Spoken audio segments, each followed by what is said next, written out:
الحمد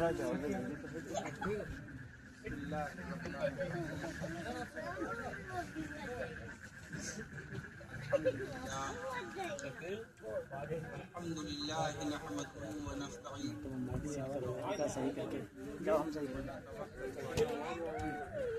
ونعوذ بالله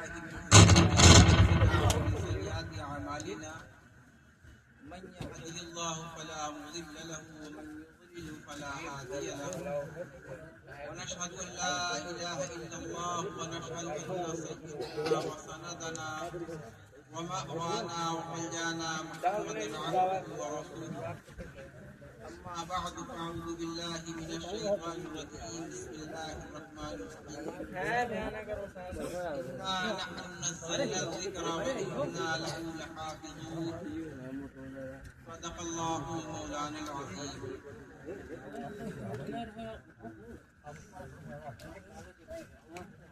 معزز سامعین حضرات اور تمام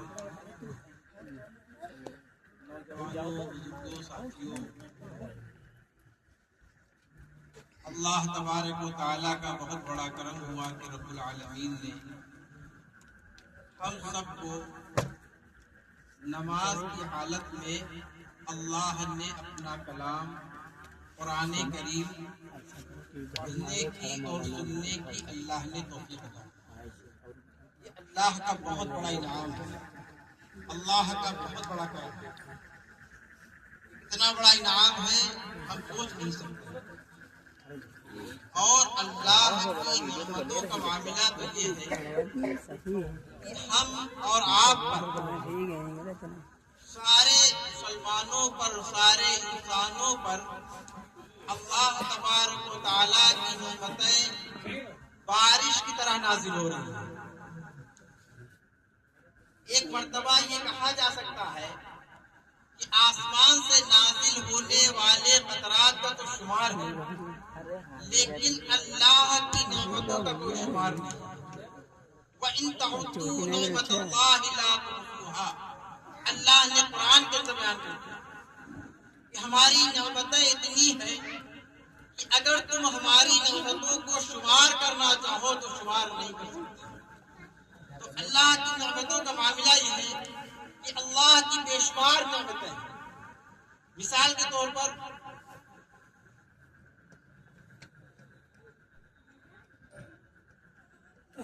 یہ ہوا، یہ معمولی نعمت ہے. اگر دنیا سے اس ہوا کا خاتمہ ہو جائے تو انسان کا زندہ رہنا مشکل ہے، انسان زندہ نہیں رہ سکتا. یہ پانی اللہ کی کتنی عظیم نعمت ہے. اگر اللہ اس دنیا کے اندر پانی کو ختم نہ کرے، کمی پیدا کر دے، تو سارے انسانوں کی ضرورت کے لیے دنیا کے بڑے بڑے سائنسداں، بڑے بڑے ماہرین جمع ہو جائے، ایک قطرہ پانی نہیں پیدا کر سکتے اگر اللہ نہ چاہے. لیکن اللہ کی نعمتوں کی قدر کیوں نہیں ہے؟ کیونکہ یہ ہمیں مل رہی ہے آسانی کے ساتھ، کوئی پریشانی نہیں ہے. حالانکہ اللہ کی نعمت کا تو حق یہ ہے کہ ہم اس کی شکر گزاری کریں. اللہ فرماتا ہے لئن شکرتم لأزیدنکم، اگر تم ہمارا شکریہ ادا کرو گے تو ہم تمہاری نعمتوں میں اضافہ کریں گے. اب انسان اپنی ذات پر غور کرے، اللہ نے کتنی عظیم نعمتوں سے نوازا ہے. یہ آنکھ معمولی نعمت، اتنی بڑی نعمت ہے. اس کا احساس ہمیں نہیں ہے. کیوں؟ اس لیے کہ ہمارے پاس یہ آنکھ ہے. جو شخص آنکھ کی نعمت سے محروم ہے اس سے پوچھو آنکھ کی نعمت کیا ہے. اگر اس آنکھ کے اندر ذرہ برابر خرابی پیدا ہو جائے، کمی واقع ہو جائے، تو دنیا کے بڑے بڑے ڈاکٹر مل کر کے اس کی اصلاح نہیں کر سکتے، درست نہیں کر سکتے اگر اللہ نہیں چاہے. یہ ہاتھ کتنی بڑی نعمت ہے، یہ پیر کتنی بڑی نعمت ہے. اس شخص سے پوچھو جو ہاتھ کی نعمت سے محروم ہے. اللہ نے جسے پیر کی نعمت سے محروم کر رکھا ہے اس سے پوچھو ہاتھ کی نعمت کتنی بڑی ہے. یہ زبان جو اللہ نے ہمیں عطا فرمایا ہے یہ معمولی نعمت ہے. پورا دن ہم اسے استعمال کرتے ہیں، اس کی گریسنگ کی ضرورت نہیں پڑتی. دنیا کے اندر کسی شخص نے آج تک کوئی ایسا پرزہ نہیں بنایا ہے اسے دن بھر استعمال کیا جائے، اس کی گریسی کی ضرورت نہ پڑے. لیکن یہ زبان صبح سے لے کر کے شام تک. اب ان نعمتوں کا حق کیا ہے؟ ان نعمتوں کا حق یہ ہے کہ ہم ان نعمتوں کا صحیح استعمال کریں، ہاتھ کا صحیح استعمال کریں، اچھے کاموں کے لیے استعمال کریں. آنکھ کے ذریعے سے ہم اچھی چیزیں دیکھیں، بد نظری نہ کریں، صرف عورتوں پر نگاہ ڈالنے سے بچیں. زبان کا استعمال صحیح یہ ہے کہ ہم کسی کو غلط بات نہ کہیں، کسی کو تکلیف نہ پہنچائیں. یاد رکھیے اللہ کے پیارے حبیب جناب محمد رسول اللہ صلی اللہ علیہ وسلم نے فرمایا المسلم من سلم المسلمون من لسانه ويده. سچا مسلمان وہ ہے جس کے ہاتھ سے اور اس کی زبان سے ایک مسلمان محفوظ ہے. اگر ہماری زبان کے ذریعے سے، ہمارے ہاتھ کے ذریعے سے اگر کسی مسلمان کو تکلیف پہنچ رہی ہے تو یاد رکھیے ہم سچے مسلمان پکے مسلمان نہیں. اگر ہمارے پڑوسی کو ہم سے تکلیف پہنچ رہی ہے، اگر ہمارے محلے والوں کو ہم سے تکلیف پہنچ رہی ہے، اگر کسی مسلمان کو ہم سے تکلیف پہنچ رہی ہے تو یہ نماز روزے سے ہمیں کام دینے والے نہیں ہیں. یہ نماز ہم اللہ کا فریضہ ادا کر رہے ہیں، روزے ہم اللہ کا فریضہ ادا کر رہے ہیں، کوئی احسان نہیں کر رہے ہیں. لیکن اگر ہم نے کسی کو زبان سے تکلیف پہنچائی ہے، ہاتھ سے تکلیف پہنچائی ہے تو اس کا حساب اللہ کیا ہے. تو اللہ تبارک و تعالیٰ نے بے شمار نعمتوں کی بارش ہم سب پر کر رکھی ہے. اسی طریقے سے رب ذوالجلال نے ہم سب کو رمضان المبارک جیسا عظیم اور مبارک مہینہ عطا فرمایا، اور ہماری بغیر چاہت کے، ہماری بغیر خواہش کے، اللہ سے مانگے بغیر اللہ نے یہ مہینہ عطا فرمایا. بھائی کتنے مسلمان ہیں اتنے حاضرین میں سے جس نے اللہ سے دعا کی ہو کہ اللہ رمضان کا مہینہ میں عطا فرما؟ کسی نے نہیں کہا ہوگا، خیال ہی نہیں آیا ہوگا، اس لیے کہ رمضان کی اہمیت نہیں معلوم.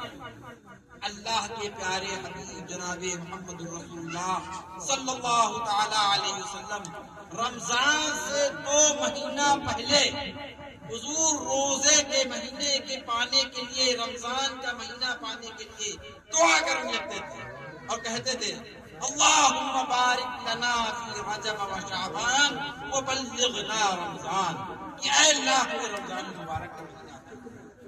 اب ظاہر سی بات ہے وہ مہینہ جسے پانے کے لیے سرکار دو عالم جناب محمد رسول اللہ صلی اللہ علیہ وسلم نے دعا کی ہے، وہ مہینہ کتنا عظیم ہے، بہت ہی عظیم مہینہ ہے.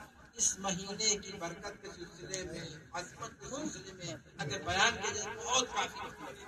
ایک بات میں کہتا ہوں، اس مہینے کا معاملہ یہ ہے کہ یہ مہینہ اللہ نے نیکیوں کی سیزن کا مہینہ بنایا. یعنی کیا مطلب، اگر آپ غیر رمضان میں 1 رکعت نماز پڑھتے ہیں تو آپ کو 10 رکعت پڑھنے کا ثواب ملتا ہے. اللہ فرماتا ہے جو شخص نیکی کرتا ہے ہم اسے 10 گنا اجر عطا فرماتے ہیں. لیکن اگر آپ رمضان المبارک کے اندر 1 رکعت پڑھتے ہیں تو اللہ تبارک و تعالیٰ آپ کو 70 گنا اجر عطا فرماتا ہے. اگر غور کیجیے اللہ کی یہ ہے اللہ کی نعمت. اگر ہم غیر رمضان میں اللہ کے راستے میں 1 روپیہ خرچ کرتے ہیں تو 10 روپیہ خرچ کرنے کا ثواب، اور اگر رمضان کے اندر خرچ کرتے ہیں تو اللہ تبارک و تعالیٰ 70 روپیہ خرچ کرنے کا ثواب عطا فرماتا. آپ نے اس مہینے کے اندر نماز پڑھی، فرائض پڑھے اور ہر وقت نمازیں پڑھی، تو اب سوچیے اللہ نے 70 گنا آپ کو اجر عطا فرمایا. 5 وقت نماز پڑھی، کتنی رکعتیں ہوئی، اس کے بعد آپ نے تراویح پڑھی، اللہ نے توفیق عطا فرمائی، کتنی رکعتیں ہو گئی. تو اب کتنی رکعتیں ہوئی، اب اللہ نے ان کا 70 گنا اجر عطا فرمایا. کتنی نیکیاں ہو گئی. آج ہمیں نیکیوں کا احساس نہیں ہے. آج ہمارے نزدیک ہوتی ہے پیسے کی قیمت ہے. اگر کسی انسان کو معلوم ہو جائے کہ فلاں جگہ پر اگر ہم چلے جائیں ہمیں اتنے روپیوں کا فائدہ ہوگا، یقین مانیے ہر شخص، کوئی ایمان والا ہو یا بے ایمان والا، بے ایمان ہو غیر ایمان والا ہو، ہر شخص پریشانی اٹھا کر کے، تکلیف اٹھا کر کے وہ نفع اور وہ دولت حاصل کرنے کی کوشش کرے، کتنی پریشانی کیوں نہیں کرے. لیکن اللہ نیکیوں کا جب بات کرتا ہے تو اسے حاصل کرنے کا جذبہ ہمارے اندر پیدا نہیں ہوتا. کیوں؟ اس لیے سکہ رائج وقت یہ پیسہ ہے، یہ روپیہ ہے، اس کی قیمت ہے، لیکن آج ہمیں نیکیوں کی قیمت کا احساس ہمارے دل کے اندر نہیں. لیکن یاد رکھیے ایک زمانہ وہ آئے گا، ایک حال وہ آئے گا جہاں نہ روپیہ کام آئے گا نہ پیسہ کام آئے گا، صرف انسان کی نیکیاں ہی کام آئے گی. اور ایک ایک نیکی کا معاملہ یہ ہوگا کہ حیران پریشان ہوگا، اور ایک نیکی کے لیے انسان بھاگ رہا ہوگا، اپنے باپ کے پاس جائے گا، اپنے بھائی کے پاس جائے گا، اور سارے لوگ انکار کر دیں گے کہ ہم آپ کو نیکی دیں گے. اس وقت نیکی کا احساس ہوگا. کاش ہم نے دنیا کے اندر اچھے عمل کر لیے ہوتے، کاش ہم دنیا کے اندر 2 رکعت اور نماز پڑھ لیا ہوتا تو آج ہمارے کام آتا. تو اللہ تبارک و تعالیٰ کا بہت بڑا عظیم مہینہ اللہ کا. اور پھر اللہ تبارک و تعالیٰ نے آپ کو تراویح پڑھنے کی توفیق عطا کی. تراویح کیا چیز ہے؟ تراویح 20 رکعت ہے. کتنے رکعت ہیں؟ 20 رکعت. 20 رکعت کے اندر 40 سجدے ہوئے، اور بندہ اپنے اللہ کے سب سے زیادہ قریب سجدے کی حالت کے اندر ہوتا ہے. اللہ خود کہتا ہے اے میرے بندو سجدے کے ذریعے سے ہمارا قرب حاصل کرو. تو آپ کو 40 مرتبہ زیادہ اللہ کا قرب حاصل ہوا. اور اللہ تبارک و تعالیٰ نے پورا قرآن نماز کی حالت کے اندر سننے کی توفیق عطا فرمائی. اور قرآن اللہ کی وہ کتاب ہے جس کا پڑھنا بھی ثواب ہے. اور سنیے، جس کا پڑھنا بھی ثواب ہے، اور جس کا سننا بھی ثواب ہے، اور جس کا محبت کی نظر سے دیکھنا بھی ثواب ہے. قرآن کو دیکھنا بھی ثواب ہے محبت کی نظر سے. بہت سے وہ لوگ ہیں جو قرآن پڑھے ہوئے ہیں، وہ پڑھ کر کے ثواب حاصل کر سکتے ہیں. بہت سے وہ لوگ ہیں اس میں جو قرآن نہیں پڑھے ہوں گے، لیکن وہ کس طرح ثواب؟ اللہ نے موقع عطا فرمایا کہ آپ حافظ کے پیچھے کھڑے ہو جائیے نماز کے اندر، تو اس کے اندر وہ پڑھیں اور آپ سنیں. ان کو پڑھنے کا ثواب ملے گا اور آپ کو سننے کا ثواب ملے گا. جس طرح انہیں پڑھنے کا ثواب ملے گا اس طرح آپ کو سننے کا ثواب ملے گا. اور قرآن کریم کے اندر معاملہ جانتے ہو کیا ہے؟ اللہ کے پیارے جناب محمد رسول اللہ صلی اللہ تعالی علیہ وسلم نے فرمایا من قرأ حرفا من القرآن فله عشر. جس نے قرآن کا ایک حرف پڑھا اسے 10 نیکیاں ملیں. حضور نے تشریح فرمائی کہ دیکھو الف لام میم یہ ایک لفظ نہیں ہے، بلکہ الف الگ حرف ہے، لام الگ حرف ہے، میم الگ حرف ہے. تو گویا کہ کتنے الف لام میم کہنے پر آپ کو 30 نیکیاں ملی. اور رمضان کے مہینے کے اندر وہ 70 گنا ہو گئی. تو الف لام میم کہنے کے اوپر آپ کو 210 نیکیاں صرف الف لام میم. اور پورے قرآن کے اندر جانتے کتنے حرف ہیں؟ 3,33,000 سے زائد حرف ہیں. حافظ قرآن نے اتنے الفاظ کو پڑھا، اتنے حرفوں کو پڑھا، اور آپ نے سنا تو آپ کے نام اعمال میں کتنی نیکیاں لکھی گئی. آپ اتنے حرف ہیں، اس کے 70 گنا کی تھی. اتنی نیکیاں اللہ نے آپ کے نام اعمال کے ذریعے. اس لیے میرے بھائیوں یہ بڑی اللہ کی نعمت ہے تو اللہ نے آپ کو قرآن کریم نماز کی حالت میں سننے کی توفیق عطا فرمائی. اللہ کا شکریہ ادا کیجیے، کیونکہ اللہ کی نعمت کی ضروری ہے کہ اللہ کا احسان ہے. اگر اللہ کو نیک عمل کرنے کی توفیق عطا کر دے، نماز پڑھنے کی توفیق عطا کر دے، اچھے عمل کرنے کی توفیق عطا کر دے، تو ہمارا کمال نہیں ہے، یہ اللہ کا کمال ہے کہ اللہ نے اپنے آگے جھکنے کی توفیق عطا فرمائی. ورنہ بے شمار انسان ہے جنہیں اللہ نے اپنے درجے پر روک دیا، تو دعا بھی نصیب نہیں مانتا، عید بھی نصیب نہیں ہوتے. اللہ نے اپنے درجے پر روک دیا. اللہ تبارک و تعالیٰ کا بہت بڑا کرم ہے. ایک سنت آپ کی آج مکمل ہوئی کہ آپ نے تراویح کی حالت میں قرآن کریم کو ایک سنت پوری کی. لیکن ایک سنت ابھی باقی ہے، اسے چھوڑنا نہیں. کیا ہے؟ پورے مہینے تراویح پڑھنا. آج ہماری غلطی یہ ہے، بہت بڑی کمی ہے اور بڑی محرومی کی بات ہے کہ رمضان کے مہینے کے اندر ہم 10 دن کے اندر 15 دن کے اندر قرآن مکمل کر لیتے ہیں. یہ تراویح نہیں سنتے. یاد رکھیے گنہگار پورے مہینے تراویح سننا ضروری ہے.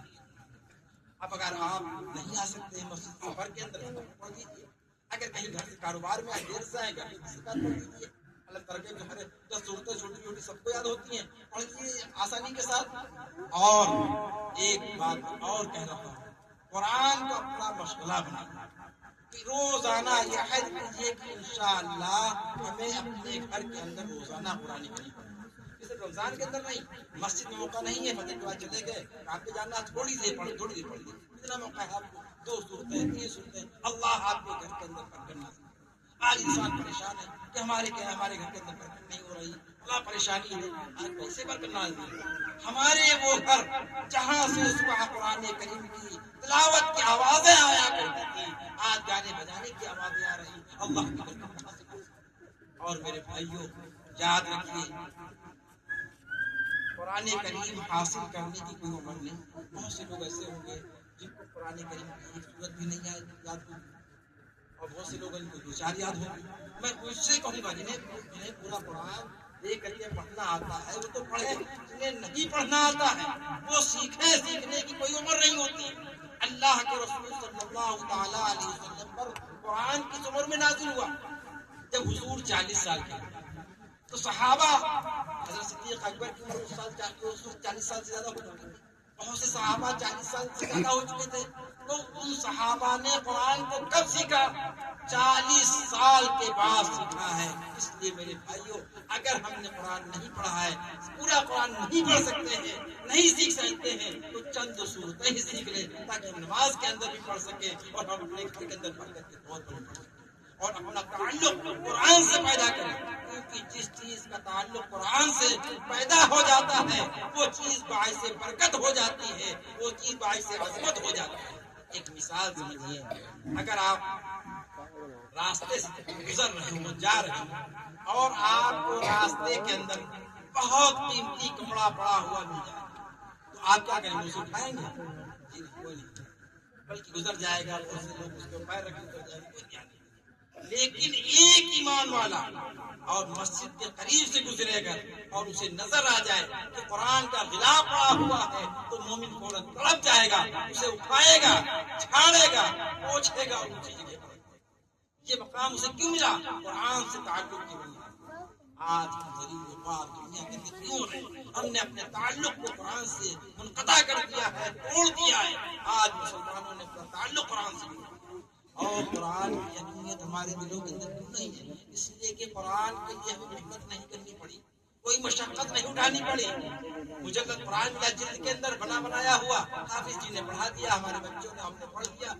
حضرات صحابہ کرام رضوان اللہ تعالی علیہم اجمعین کو کیسی کیسی پریشانیاں اٹھانی پڑی قرآن حاصل کرنے کے۔ ایک صحابی بہت کم عمر تھی حضور کے زمانے کے اندر، مدینہ منورہ سے کچھ دوری پر رہا کرتے تھے، مدینہ منورہ سے کچھ دوری پر رہا کرتے تھے۔ وہ اپنا واقعہ سناتے ہیں اور کہتے ہیں کہ میں حضور صلی اللہ تعالی علیہ وسلم کی خدمت میں حاضر ہو کر کے علم نہیں حاصل کر سکتا تھا، کام کی مشغولیت تھی، دوسری مجبوری نہیں ہوگی، حضور کی خدمت میں نہیں پہنچ پاتے تھے، نہیں حاصل کر پاتے تھے۔ چنانچہ جب وہ صبح ہوتی تھی، وہ بیان کرتے ہیں کہ جب صبح ہوتی تھی میں اپنی بستی سے نکل کر کے راستے پر کھڑا ہو جاتا تھا اور مدینے سے کوئی قافلہ آتا تھا تو میں ان سے پوچھتا تھا کہ آپ لوگ مدینے سے آ رہے ہیں؟ کہتے تھے ہاں ہم مدینے سے آ رہے ہیں۔ تو صحابی کہتے تھے، میں ان سے کہتا تھا آج آپ نے رسول اللہ صلی اللہ علیہ وسلم سے قرآن کی کون سی آیت سیکھی ہے، ہمیں بھی سکھا دیں۔ اس طرح قرآن اتنی پریشانیوں سے، اس لیے میرے بھائیوں ہم قرآن پڑھیں اور اپنی اولادوں کو قرآن پڑھائیں۔ کیوں؟ اس لیے دنیا کی بھلائی تو ہے ہی ہے، آخرت کی بھلائی ہے۔ انسان جب دنیا سے چلا جائے گا، ختم ہو جائے گا، کوئی نیک عمل نہیں کر سکتا۔ قبر میں پہنچنے کے بعد اچھے اعمال نہیں کر سکتا، وہ چاہے نماز پڑھے نہیں کر سکتا، ہم قرآن کریم کی تلاوت کرنے نہیں کر سکتا ہے، لیکن اس کے بچے جو قرآن کریم کی یہاں تلاوت کریں گے اس کا فیض اسے قبر کے اندر پہنچتا رہے گا۔ حضرت عیسیٰ علیہ السلام ایک مرتبہ جا رہے تھے تو ایک قبر کے پاس سے گزر ہوا، ان پر اللہ کا عذاب ہو رہا تھا، اس قبر والے کو عذاب کے فرشتے اس پر مسلط تھے۔ حضرت عیسیٰ علیہ السلام کو کشف کے ذریعے سے معلوم ہو گیا، اللہ کے پیغمبر تھے، کشف کے ذریعے سے معلوم ہو گیا، چنانچہ گزر گئے، چلے گئے۔ کچھ دیر کے بعد جب وہاں سے واپس ہوئے تو حضرت عیسیٰ علیہ السلام نے عجیب و غریب منظر دیکھا۔ جس قبر والے کو عذاب ہو رہا تھا اس قبر والے پر اللہ کی رحمت نازل ہوئی، رحمت کے فرشتے تھے۔ تو حضرت عیسیٰ علیہ السلام نے اللہ سے دعا کی، اللہ کے پیغمبر یا اللہ یہ کیا ماجرا ہے؟ ابھی تو اس شخص کے اوپر عذاب ہو رہا تھا اور اب اس پر آپ کی رحمت نازل ہو رہی ہے، اللہ تبارک و تعالیٰ کی طرف سے آواز آئی کہ عیسیٰ معاملہ یہ ہے کہ ایک مکتب کے اندر آج اس کا بچہ گیا اور اس نے بسم اللہ الرحمن الرحیم کہا، یعنی مجھے رحمت والا کہا، مجھے رحم کرنے والا کہا، مجھے غیرت آئی کہ میں اس کے والد کو سزا دوں گا، فوراً اس پر سے عذاب ہٹا دیا گیا، اس کے بچے کی بسم اللہ الرحمن الرحیم پڑھی۔ میرے بھائیوں، اپنے بچے کو پڑھانے کے لیے ضرور آپ آگے انگلش پڑھائیں، ہندی پڑھائیں، یہ اسلام منع نہیں کرتا ہے، آپ ڈاکٹر بنائیں، انجینئر بنائیں، اعلیٰ سے اعلیٰ تعلیم دیں، لیکن پہلے اسے ایمان والا بنائیں۔ اگر دنیا کے اندر سب کچھ بن گیا لیکن مومن نہ بن سکا تو دنیا سے ناکامیاب ہو کر کے گیا، اور کچھ نہ بن سکا ایمان والا ہو کر کے گیا تو کامیاب ہو کر گیا۔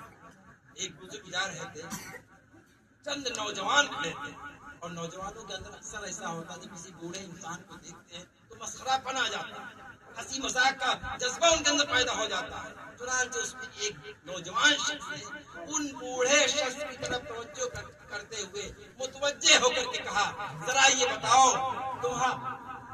آپ بہتر ہیں یا ہمارا یہ کتا بہتر ہے؟ ذرا غور کیجیے، بیٹھے، آپ بہتر ہیں یا ہمارا یہ کتا بہتر ہے؟ تو ان بزرگ کا جواب سنیے، ان بزرگ نے کہا اگر ہمارا ایمان پر خاتمہ ہو جائے تو ہم بہتر ہیں، ورنہ یہ کتا بہتر ہے۔ اس لیے میرے بھائیوں، ہم اپنے ایمان کی فکر کریں، اپنے بچوں کے ایمان کی فکر کریں۔ جو حالات ہیں ہم اسے کھول کر کے بیان نہیں کرنا چاہتے ہیں، لیکن ایسے ایسے حالات ہیں ہم سے ایمان کو چھیننے کی کوشش کی جا رہی ہے، ہمارے بچوں کو بے دین کرنے کی کوشش کی جا رہی ہے، اور کیسے کیسے حالات آ رہے ہیں۔ ارتداد کا معاملہ ہماری بیٹیوں کے اندر پھیل رہا ہے۔ یہ سارے معاملے کیوں ہیں؟ کیونکہ آج ہماری اولادیں دینی تعلیم سے دور ہیں، اس لیے ہمیں دینی تعلیم سے راستہ پھیلا ہے، اور انہیں دین سکھائیں، اور انہیں علم قرآن سکھائیں، قرآن کا علم سکھائیں، دین کی باتیں سکھائیں، انبیاء کرام کے واقعات ان کے سامنے سنائیں، بزرگوں کے واقعات سنائیں، اور ان کے اندر اچھی تربیت پیدا کریں۔ یہ ساری چیزیں کریں۔ آخر کے اندر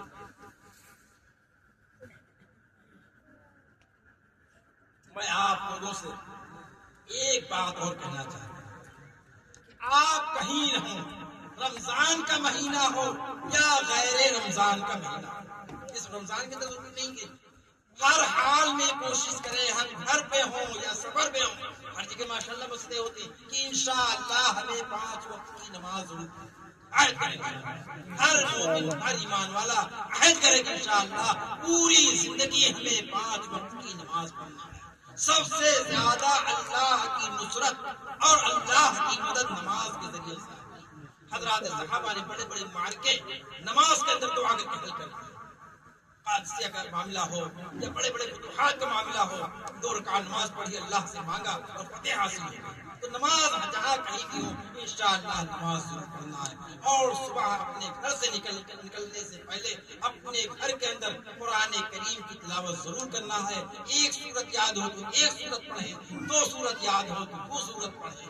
یہ آپ سے گزارش ہے۔ اللہ تبارک و تعالی ہم سب کو ان باتوں پر عمل کرنے کی توفیق عطا فرمائے۔